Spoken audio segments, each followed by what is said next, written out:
Le directeur général, la création artistique, c'est une dynamique qui prend également de plus en plus, et on peut s'en réjouir, la diffusion de cette création et donc les publics. En témoigne le soutien à l'éducation artistique et culturelle ou encore le plan visant à mieux produire, mieux diffuser.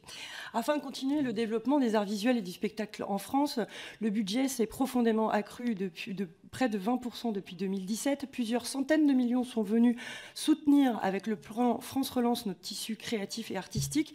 Pour le spectacle vivant, on peut noter près de 400 millions consacrés à ces activités.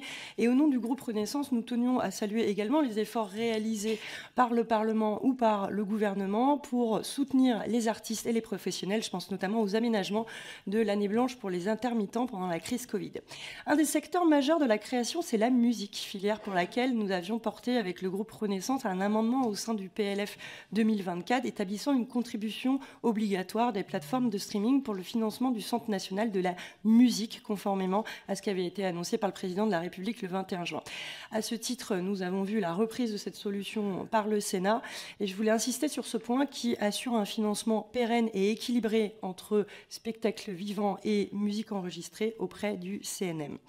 Par ailleurs, la création est percutée ou favorisée par l'émergence des nouvelles technologies. L'essor de l'intelligence artificielle ouvre ainsi des nouvelles possibilités pour les artistes en apportant une méthode de création innovante et parfois jusqu'ici trop inexploitée.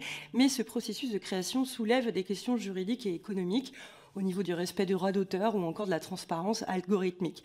Aussi, pourriez-vous nous faire part de vos réflexions quant à l'intégration de l'intelligence artificielle dans la création artistique en France et si un meilleur encadrement vous semble souhaitable?